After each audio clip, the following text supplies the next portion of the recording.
누구나 간절히 바라는 것을 포기한다는 것은 결코 쉽지 않습니다. 그럼에도 그것을 포기할 수 있다면 그것은 그 이상의 뜻에 대한 신뢰와 순종으로만 가능하겠지요.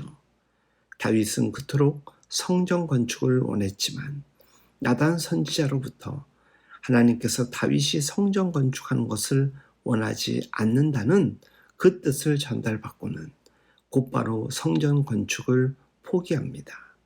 신앙이 돈독한 다윗에게 있어서 성전 건축은 일생의 소원이었을 수도 있습니다. 그런데 하나님께서 원하시지 않는다는 말씀을 듣고 아무런 반문 없이 곧바로 받아들입니다. 가나안 땅을 밟기 위해 오랜 여정을 달려왔음에도 자신은 가나안 땅에 들어갈 수 없다는 하나님의 말씀을 듣고 모든 것을 내려놓고 이스라엘을 축복하고 하나님께 감사한 모세를 생각해 하는 장면입니다.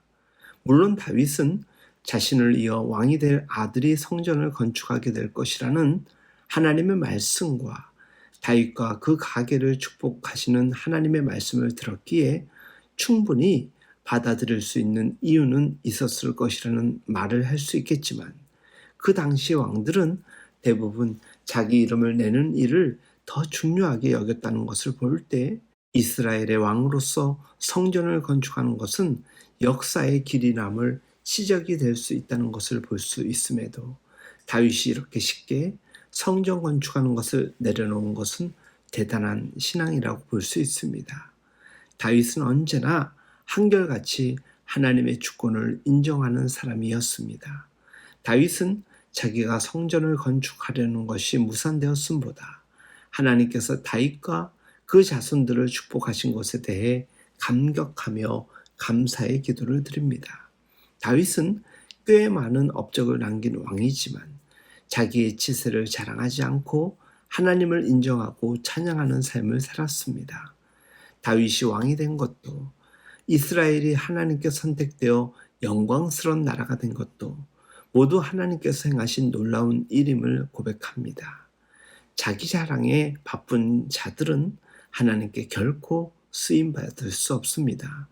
그러나 다윗은 늘 하나님 앞에서 낮은 자라고 스스로 고백하였고 하나님을 전폭적으로 의지하며 신뢰하였습니다. 그래서 하나님께서 다윗을 사용하신 것입니다. 다윗은 하나님께서 주신 축복을 근거로 하여 하나님 앞에 늘 기도합니다. 하나님께서 하신 축복을 기도 제목으로 삼았습니다. 그 하나님의 약속을 붙들고 주의 종의 집이 영원히 복을 받게 하옵소서라고 기도합니다.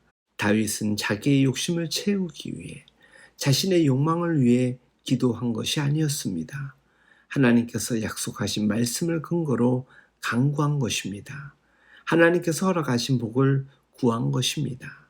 우리는 종종 우리가 목표를 정해놓고 하나님께 그 목표를 이뤄달라고 기도합니다.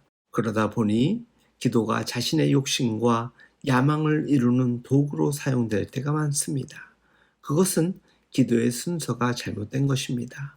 먼저 하나님의 말씀을 귀 기울여 듣고 하나님께서 주신 비전과 하나님의 뜻을 기억하며 그 하나님의 말씀에 근거하여 기도하는 자세가 필요합니다. 교회를 개척하여 사역을 하다 보니 때로는 조급함이 생길 때가 많습니다.